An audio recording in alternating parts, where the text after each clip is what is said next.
Saúdo a todos na paz do Senhor Jesus. Irmãos, vamos dar continuidade na nossa meditação na Santa Palavra de Deus. Nós estamos meditando no livro de Efésios, capítulo número 3. Efésios 3. O título da mensagem é O Ministério da Vocação dos Gentios e o Apostolado de Paulo. E a mensagem diz: Por esta causa eu, Paulo, sou prisioneiro de Jesus Cristo, por vós, os gentios. Se é que tendes ouvido a dispensação da graça de Deus, que para convosco me foi dada, como me foi este ministério manifestado pela revelação, como acima, em pouco vos escrevi. Pelo que quando ledes, podeis perceber a minha compreensão do ministério de Cristo, o qual noutros séculos não foi manifestado aos filhos dos homens, como agora tem sido revelado pelo Espírito aos seus santos apóstolos e profetas. A saber, que os gentios são co-herdeiros e de um mesmo corpo e participantes da promessa em Cristo pelo Evangelho, do qual fui feito ministro pelo dom da graça de Deus, que me foi dado segundo a operação do seu poder. A mim, o mínimo de todos os santos, me foi dada esta graça de anunciar entre os gentios, por meio do Evangelho, as riquezas incompreensíveis de Cristo, e demonstrar a todos qual seja a dispensação do mistério, que desde os séculos esteve oculto em Deus, que tudo criou, para que agora, pela Igreja, a multiforme sabedoria de Deus seja conhecida dos principados e potestades nos céus, segundo o eterno propósito que fez em Cristo Jesus, nosso Senhor, no qual temos ousadia e acesso com confiança pela nossa fé nele. Portanto, vos peço que não desfaleçais nas minhas tribulações, por vós que são a vossa glória. Amém, irmãos? Aleluia, Pai. Só até aqui, irmãos, que nós vamos já entrar na meditação, nas referências, né? No vídeo anterior, nós fizemos a leitura completa da mensagem e fizemos ali uma explanação com os irmãos de acordo com o tamanho do vídeo, para que a gente pudesse embasar, né, a nossa meditação nesta mensagem, deste capítulo número 3 de Efésios, né? E nós vamos já pegar nas referências, né, onde está aqui, a partir do versículo de número 3, que diz o seguinte, as referências, né? Aleluia, Pai, louvado seja Deus. O mistério de Cristo. Efésios, capítulo 3, versículo 4 a seguir, nas referências. O mistério de Cristo. Paulo fala do mistério de Cristo, verso 4, oculto em Deus durante eras, ou seja, durante muitos tempos, muitos anos, milhares de anos, né? Paulo fala do mistério de Cristo, verso 4, oculto em Deus durante eras, verso 9, e que agora se torna conhecido pela revelação, verso 3, dada mediante o Espírito aos apóstolos e profetas. Verso 5. O mistério é o propósito de Deus no sentido de tornar a congregar em Cristo todas as coisas, na dispensação da plenitude dos tempos, tanto as que estão nos céus como as que estão na terra. Efésios 1, capítulo número 10. e incluir pessoas de todas as nações na promessa da vida eterna e da salvação. Verso 6, Romanos, capítulo 16, versículo 25 e 26. 2 Timóteo, capítulo 1, versículo 1. Dentre os judeus e as nações gentias, Deus criou em Cristo, verso 6, um novo povo para Ele mesmo. Capítulo 1, versículos 4 e 6. Capítulo 2, versículo 16. Capítulo 4, versículo 4 a 16. Mateus, capítulo 16, versículo 18. Colossenses, capítulo 24, capítulo 1, versículo 24 ao 28. 1 Pedro, capítulo 2, versículo 9 e 10. Né? Então nós podemos entender aqui, irmãos, que nesse pequeno trecho aqui das referências, né, entender o que Paulo falou, o que está escrito, né, e a mensagem das referências fala. Né, Jesus, ninguém conhece os mistérios de Deus.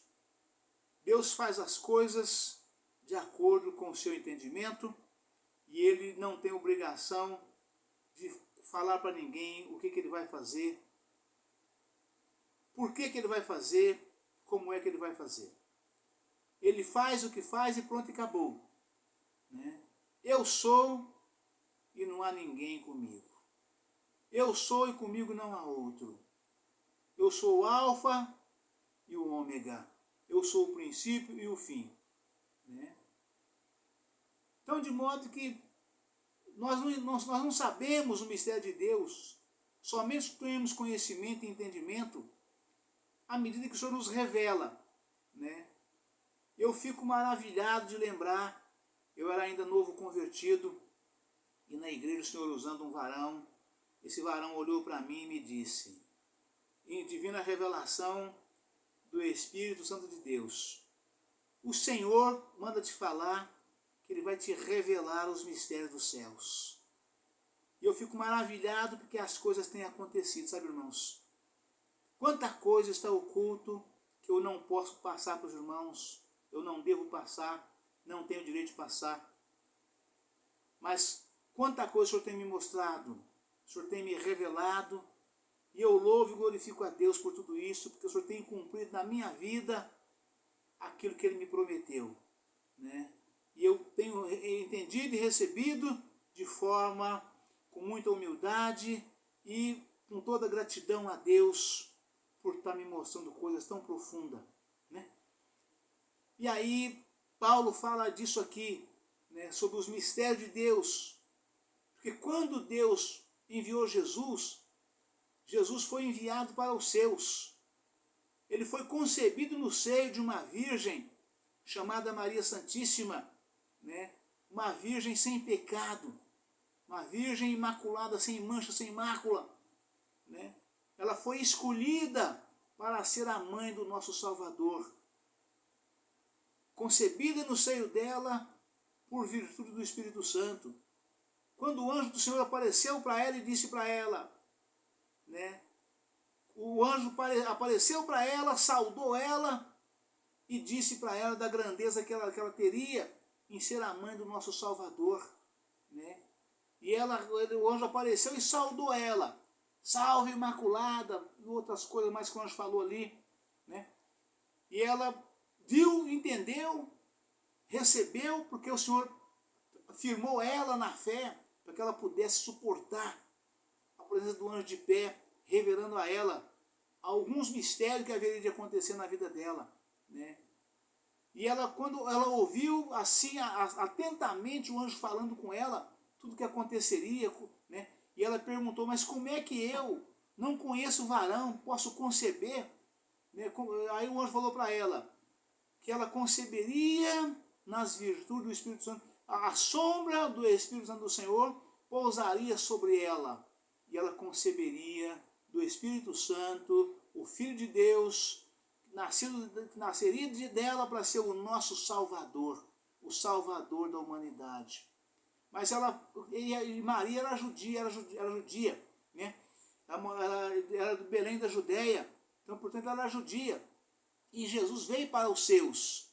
Que privilégio, irmãos! Que privilégio você receber na sua casa, quando você recebe um servo de Deus, uma mulher de Deus, um homem de Deus, que você sabe que é verdadeiramente uma pessoa fiel, temente a Deus. Nós nos alegramos de tal forma, porque para nós, para mim, particularmente, simboliza a visita de Deus na minha casa. Vocês imaginam receber um anjo do Senhor e falar dessa forma para Maria, da forma que ele falou, né? Então, de modo que Maria era judia, né? Nascida em Belém da Judéia, né? Naquela região ali, né? E eu não sei bem o certo, mas era dali. E daí ela concebeu de Deus, o Filho de Deus, o nosso Salvador. Vocês podem imaginar o tamanho do privilégio, não somente para Maria que concebeu, mas para aquele povo que ali no meio deles nasceu o Salvador. Né? Que coisa tremenda. Nós nos orgulhamos muito quando chega na nossa cidade, né? Às vezes um político importante, um grande, renomado, aquela multidão de gente corre para poder vir encontrar aquele político, para poder ver, para receber, né? Prestando a ele louvores assim de forma que o homem faz, de acordo com o seu entendimento, que acha que é merecido. Né? Vocês imaginam, né, o Filho de Deus nascer na nossa cidade, nascer no nosso estado, nascer no nosso país. Né? Assim foi Jesus para os judeus. Propósito de Deus, mistério, ninguém sabe como é que funciona, como é que Deus planejou isso. E não convém, Jesus diz na sua palavra, que ao homem não convém saber mais do que convém saber. Então não queira você investigar, aprofundar nisso, para poder querer entender. Porque o que você vai fazer com isto? Você não tem o que fazer com o resultado disso. Né? E Deus jamais permitiria. Né? Deus não deixa o homem avançar além daquilo que ele sabe que o homem pode suportar. Né? E assim é. Né? Então, de modo que Jesus veio para os seus eram os judeus que o rejeitaram, não o recebeu. Né? E através dessa rejeição dos judeus, foi estendido o plano de salvação para todos os gentios. São dois povos, um povo que recebeu a circuncisão, para Jesus nascer daquele povo, no meio daquele povo ali, né, e ser chamado o povo de Deus. E o resto éramos todos gentios, né, o resto do povo do mundo. Os judeus, os que tinham circuncisão, e os gentios. Né, e através da rejeição dos judeus a Jesus, a salvação chegou a todos os demais. E é disso que Paulo está falando. E Paulo foi ele, o homem escolhido por Deus, chamado por Deus, levantado por Deus, capacitado por Deus, enviado por Deus, usado por Deus, para poder a salvação chegar aos gentios. E Paulo foi este homem. E é disso que Paulo está falando. E nós ficamos maravilhados, nós que temos o Espírito Santo de Deus, que consigamos entender, abrir a mente que está no coração, como eu sempre falo, para entender este tão grande mistério de Deus. É coisa linda, irmãos, é coisa maravilhosa, é imensurável, não tem nada que se iguala a este valor dessa salvação de Deus que chegou até nós através do seu Filho Jesus. E a referência continua falando, né? A partir do versículo número 7. Efésios 3, 7. A graça de Deus. A graça de Deus é dada a cada crente, a fim de que este possa realizar a vontade divina.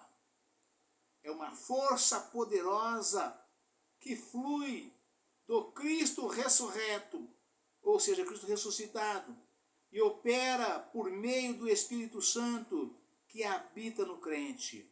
Ou seja, eu vou, mas não vos deixarei órfão. aquele Consolador que o Pai enviará em meu nome, ficará convosco para sempre. Ele vos ensinará todas as coisas, vos fará lembrar de tudo quanto vos tenho falado. Né? Este Paráclito divino, né? É Ele que opera em nós por intermédio de Jesus Cristo. Nós recebemos o Espírito Santo através de Jesus. É Jesus quem batiza o homem com o Espírito Santo. Seja ele homem ou mulher, é Jesus quem batiza com o Espírito Santo. E é Ele que opera em nós, que faz toda essa mediação do nosso Espírito com o Espírito de Deus, para nós herdarmos o reino dos céus. Caso contrário, nós não temos como. Né? Chama-se a graça de Deus. Né? Versículo 7 fala sobre esta graça. Né? A saber, os gentios são co-herdeiros e de um mesmo corpo, participantes da promessa em Cristo pelo Evangelho, do qual fui feito ministro pelo dom da graça de Deus. Se não fosse a graça de Deus, Paulo não teria sido ministro de Deus. A graça que o Senhor deu a ele tornou-se ministro de Deus. Tanto é que a palavra afirma: muitos são chamados, mas poucos escolhidos. Né? E nós somos escolhidos pela graça de Deus que nos é dada através do teu divino Espírito Santo, que nos é dada por Jesus, nosso Redentor e o nosso Salvador. Né? É por fé e graça, irmãos. Aleluia, Pai, louvado seja Deus. Aleluia, Pai. O qual fui feito ministro pelo dom da graça de Deus, que me foi dado, segundo a operação do seu poder. A graça de Deus é dada a cada crente, a fim de que este possa realizar a vontade divina. É uma força poderosa que flui do Cristo ressurreto e opera por meio do Espírito Santo, que habita no crente. Efésios 1, versículo 19. Efésios 4, capítulo 7. Atos, capítulo 6, versículo 8. Atos, capítulo 11, versículo 23.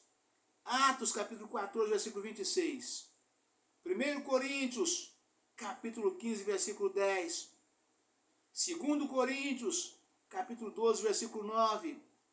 Filipenses, capítulo 2, versículo 13. Colossenses, capítulo 1, versículo 29. Tito, capítulo 2, versículos 11 ao 13.